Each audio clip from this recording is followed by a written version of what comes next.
네, 이 시간 나그네로 살아가는 길이라는 제목으로 하나님의 말씀을 좀 나누도록 하겠습니다. 제가 좀 양해를 구하고 싶은 거는 지금 제 목소리가 100% 컨디션은 아닙니다.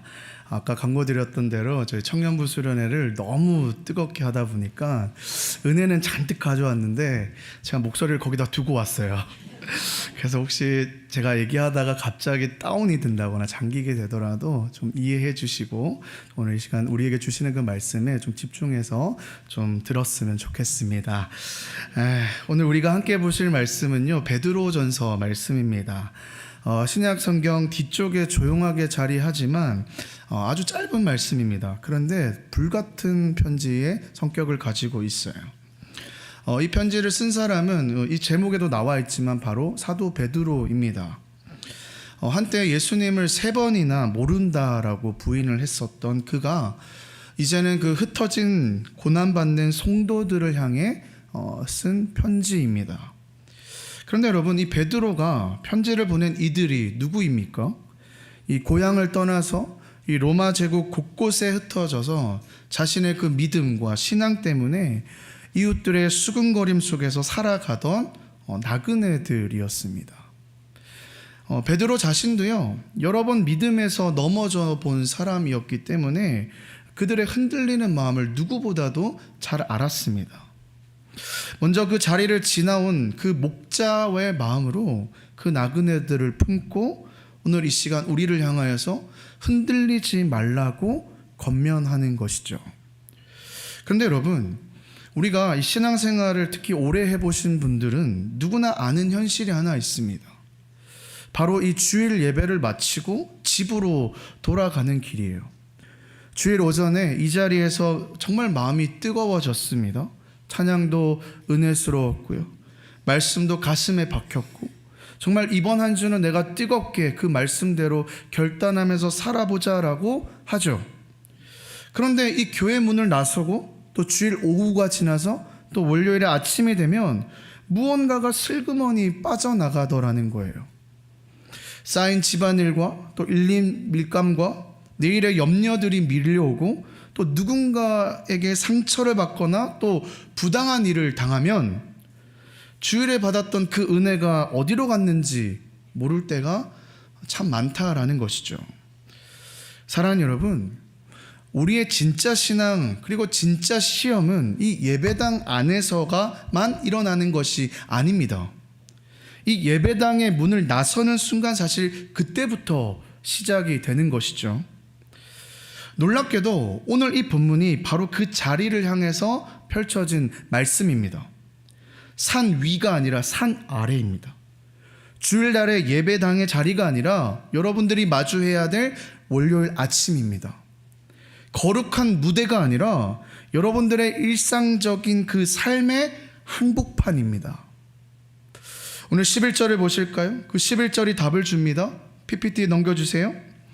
이렇게 기록되어 있습니다. 우리 같이 한번 읽어볼까요? 시작. 사랑하는 자들아, 거류민과 나그네 같은 너희를 권하노니. 여러분, 이 사도 베드로가 우리를 향해서 뭐라고 부릅니까? 거류민과 나그네 같은 너희라고 부르죠. 이 호칭을 좀 살펴봤으면 좋겠습니다.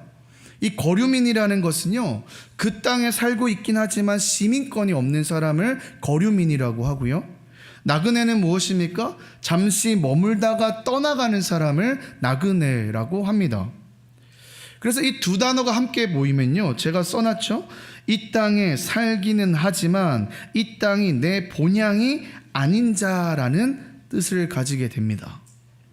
사랑하는 여러분, 이것이 오늘 우리가 받은 첫 번째 호칭입니다. 우리는 이 세상에 지금 살아가고 있지만 이 세상이 우리의 본향은 아니라는 겁니다. 우리가 평생 몸담아왔던 일터도 또 정든 동네도 본향이 아닙니다. 그러면 여러분, 우리의 본향은 여러분 어디 있습니까?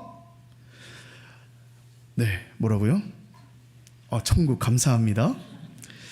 먼저 우리보다 앞서가신 이 길을 걸으신 예수님께서 계시고 그분이 지금 우리를 위해서 처소를 예비하고 계신 곳, 바로 아까 천국이라고 하셨고 하나님 나라라고도 하죠.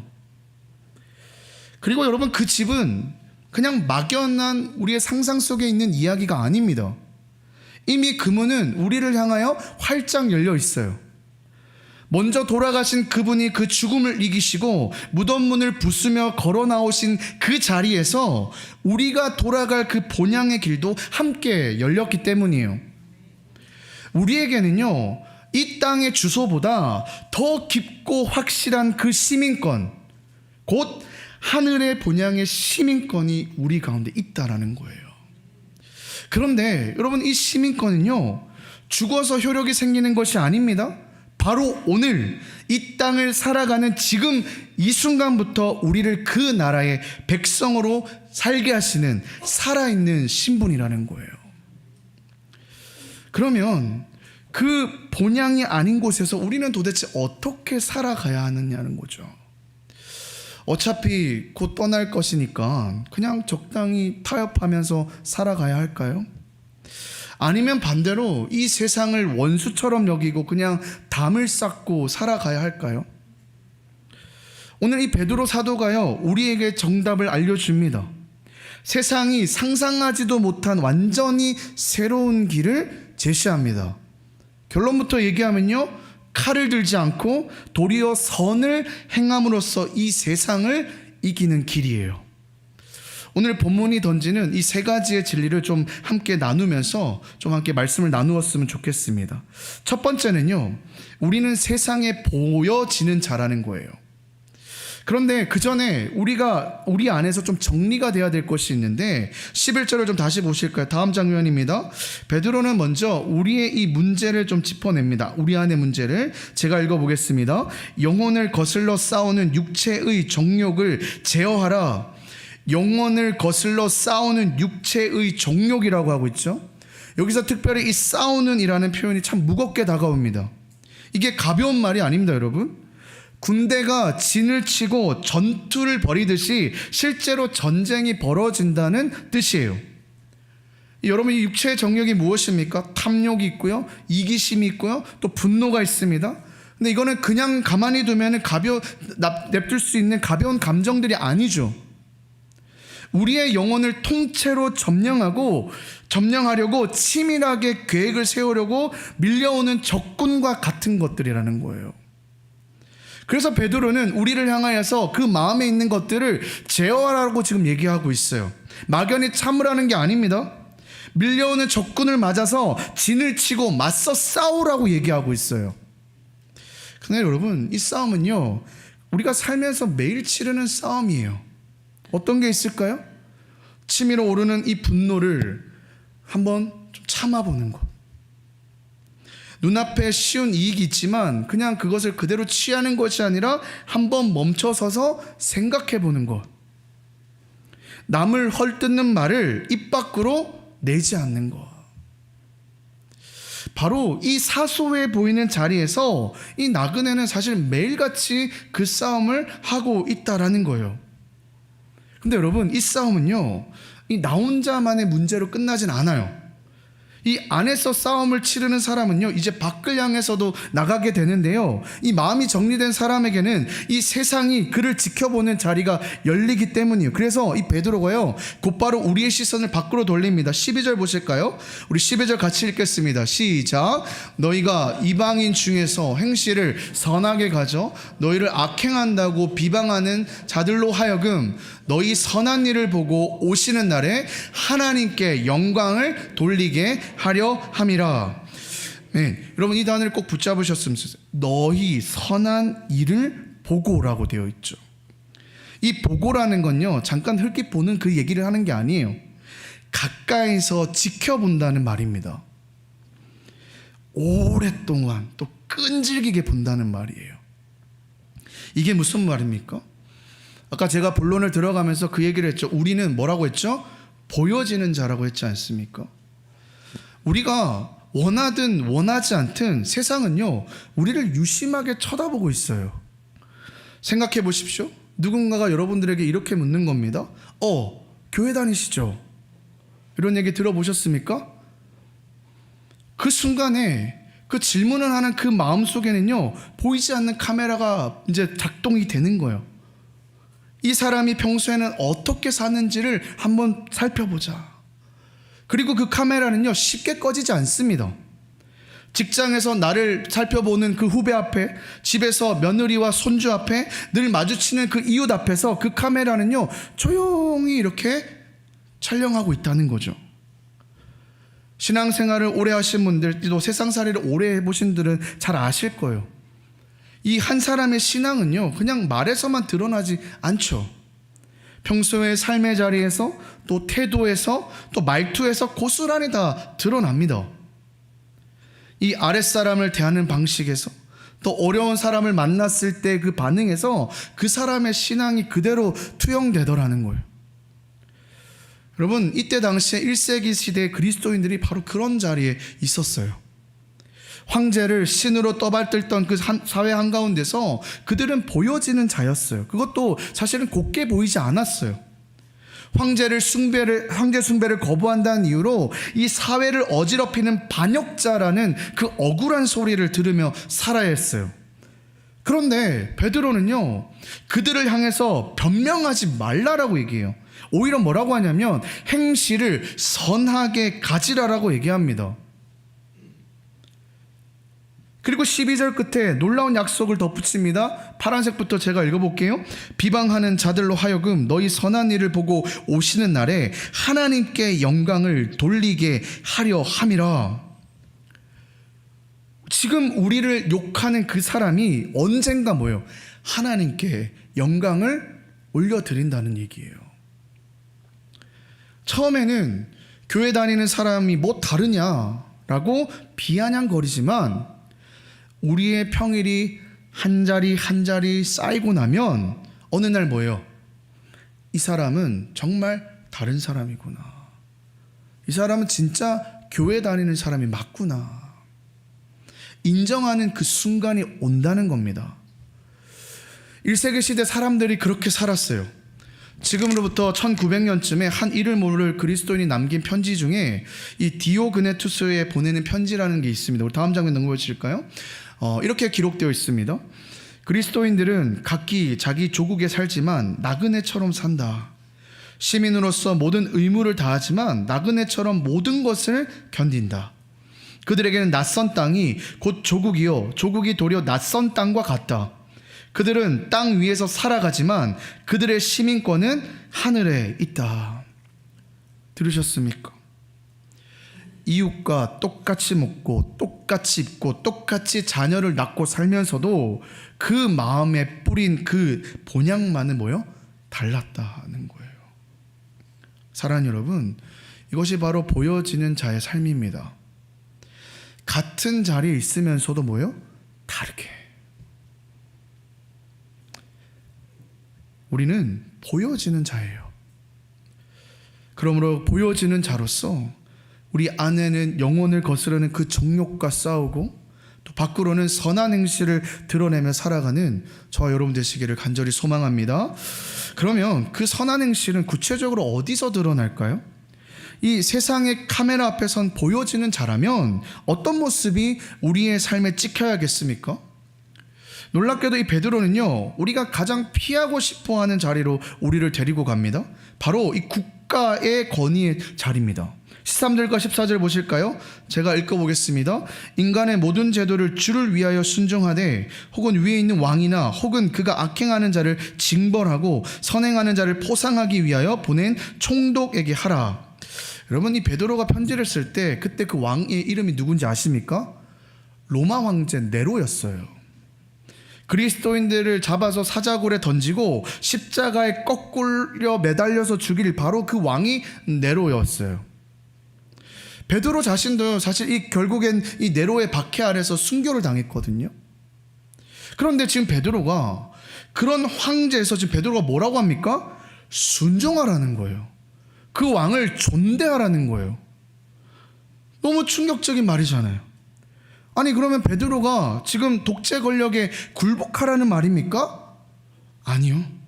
여기는 깜짝 놀란 반전이 숨겨져 있는데요, 이 13절에서 이 베드로는 아까 처음에 뭐라고 합니까? 인간의 모든 제도라고 했지 않습니까? 사실은 그 속뜻을 보면요, 무슨 뜻이냐면 모든 인간 피조물이라는 뜻으로 원래 해석을 해야 됩니다. 당시 로마 황제는요, 스스로 신이라고 부르면서 사람들에게 자신에게 절을 하게 만들었어요. 그런데 베드로는 지금 뭐라고 합니까? 그 황제를 신이 아니라 한낱 인간 피조물이라고 지금 불러버린다는 거예요. 황제? 아니야. 그도 하나님이 만드신 피조물 중에 하나인 거야. 그러니까 지금 황제를 신의 자리에서 끌어내려서 피조물의 자리에 앉혀버린, 사실은 목숨을 건 선언이었다는 거예요. 그러니까 여러분, 이 베드로의 논리는 이렇습니다. 황제는 숭배할 대상이 아니다. 그러니 하나님이 세우신 그냥 질서의 일부이기 때문에 그 질서를 존중하는 차원에서 순종하는 것이라는 거예요. 우리가 윗사람에게 예의를 갖추는 것은요, 사실 그 사람이 위대해서가 아니라 그 자리에 그 사람을 두신 하나님을 인정하기 때문이에요, 여러분. 그래서 이 13절의 핵심은 사실 주를 위하여입니다. 이 순종의 진짜 대상은요, 인간의 권력이 있는 것이 아니라 그 위에 계신 주님이라는 거예요. 그리스도의 순종은요, 이 권력자들에게 항복하는 일이 아니라 만유의 왕이 되신 그리스도의 주권을 우리의 신앙으로 고백하는 일이라는 겁니다. 그 주님이 누구십니까? 십자가에서 죽으시고 부활하셔서 지금 하나님의 우편에 왕으로 다스리는 분 아닙니까? 지금도 우리를 통치하는 분 아닙니까? 우리는 그 왕을 위하여서 그 왕의 통치 안에서 이 세상의 질서에 순종하는 것이라는 거예요, 여러분. 그런데 여러분, 여기서 우리가 좀 정직하게 돌아볼 지점이 있습니다. 베드로는요, 15절에 이 선행으로 어리석은 자의 입을 막으라고 하거든요. 그런데 우리는 때로는 특히 이 베드로 전설을 보면서 착각하는 게 뭐가 있냐면, 우리가 읽지는 않았지만 2장 9절 보시면 되게 유명한 말씀이 나와요. 너희는 택하신 족속이요. 다 외우시죠? 왕같은 뭐예요? 제사장이요. 거룩한 날이요. 그의 소유된 백성이라고 하잖아요. 근데 이게 우리의 약간 특권처럼 생각을 해요. 그래서 이게 어떻게 오해를 하냐면, 우리는 그런 자들이기 때문에 이 세상에 만든 질서들은 좀 무시하면서 살아가도 된다라고 생각을 하더라는 거예요. 여러분, 이 구원받은 사람은요, 이 세상을 무시할 특권을 받은 게 아닙니다. 도리어 이 세상의 상식을 뛰어넘는 선행으로 부름받았다는 거예요. 그리고 바로 그 선행요, 놀랍게도 우리를 비방하는 사람들의 입을 다물게 합니다. 15절 보실까요? 이렇게 기록되어 있습니다. 곧 선행으로 어리석은 사람들의 무식한 말을 막으시는 것이라. 여러분, 막다는 게 뭐예요? 이 짐승의 입에 재갈을 물려가지고 더 이상 짖지 못하게 한다는 거예요. 그 세상에 굴복하는 것이 아니라 그 세상 속에서 우리가 선으로 갚을 때에 그 입에 뭐예요? 아무 말도 못하게 만든다는 거예요. 그리고 16절에 보시면 베드로는 그리스도인의 가장 위대한 역사를 보여주십니다. 16절 우리 같이 한번 읽을까요? 시작. 너희는 자유가 있으나 그 자유로 악을 가리는 데 쓰지 말고 오직 하나님의 종과 같이 하라. 네. 여러분, 우리는요, 자유인입니다. 진리 안에서 자유케 된 자들입니다. 예수 그리스도의 보혈로 죄와 죽음의 그 세상의 권세로부터 완전히 해방된 자입니다. 그런데 그 자유를 어디에다 쓰겠냐는 거예요. 여러분들의 욕심을 채우는 데 쓰시겠어요? 아니요, 베드로는 이렇게 말합니다. 그 자유로 자발적인 하나님의 종이 되라고요. 이 종이 뭐예요? 노예를 가리키는 말이지 않습니까? 세상에서 가장 자유로운 사람이 스스로 가장 낮은 종이 되기를 선택하는 거예요. 여러분, 이게 기독교의 위대한 역설입니다. 세상의 권력 앞에서는 누구도 두려워하지 않는 당당한 자유인으로서, 그러나 하나님 앞에서는 기꺼이 무릎 꿇는 종으로 사는 것. 오늘 베드로가 말하는 고백이에요. 그래서 17절을 보시면요, 베드로는 이 모든 것을 네 마디로 압축합니다. 무사람을 공경하며 형제를 사랑하며 하나님을 두려워하며 왕을 존대하라. 이거 좀 자세히 보실까요? 황제에게는 지금 존대하라는 말을 쓰잖아요. 근데 오직 하나님께 뭐라고 합니까? 두려워하라고. 이게 뭐예요? 경외하라는 말이거든요. 우리가 무릎 꿇고 두려워할 분은 이 세상에 단 한 분, 우리 하나님밖에 없습니다. 근데 여러분, 여기서 좀 우리가 한 가지 오해를 좀 풀고 가야 됩니다. 그럼 지금까지 이렇게 쭉 들어오면요, 자칫 이렇게 좀 오해할 수도 있어요. 그러면 어떠한 권력이든 간에 어떤 지시든 무조건 따르라는 말인가? 부당한 일을 당해도 그저 입 닫고 참으라는 말인가? 그건 아닙니다. 이거는 베드로가 말하려는 그런 순종이 아니에요. 왜냐하면 사실 이 편지를 쓴 이 베드로 자신이 그렇게 살지 않았어요.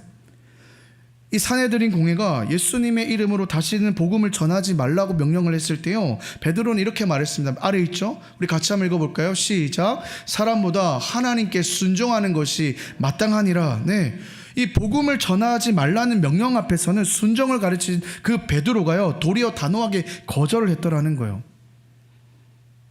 그러니까 이 순종은요, 다릅니다. 그러니까 예를 들어서 여러분 직장 내의 괴롭힘이라든지 가정폭력과 같은 이 명백한 악과 불 앞에서는 무조건 침묵하고 당하라는 말이 아니에요. 그건요, 불의를 향한 비겁한 굴종이나 방관을 얘기하는 게 아닙니다.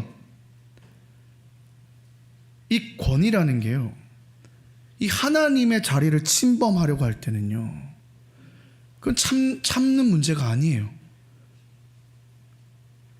이 순종은 선으로 악을 이기기 위해서 진짜 재판관이신 하나님의 그 공의를 끝까지 신뢰하는 영적인 기계입니다.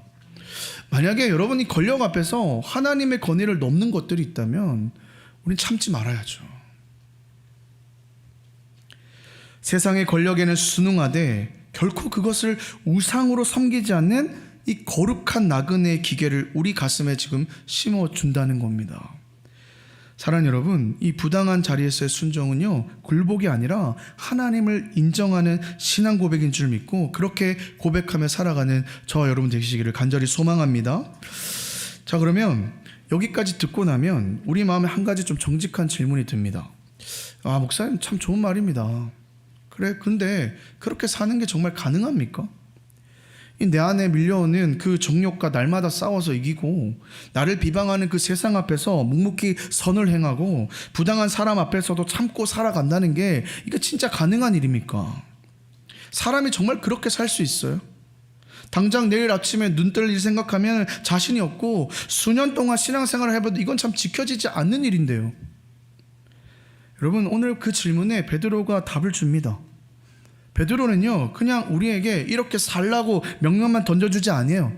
이어지는 말씀을 보시면요, 그 명령이 가능한 근거를 분명하게 보여줍니다. 그 답이 오늘 이 말씀의 심장과도 같습니다. 우리 21절 같이 한번 선포하겠습니다. 시작.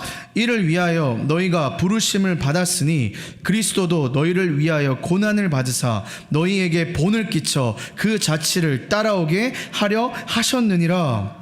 아멘. 여러분, 베드로는 지금 이렇게 살아라고 명령하지 않아요. 거기서 끝나지 않아요. 그 명령의 이유를 분명하게 얘기합니다. 뭐라고 합니까?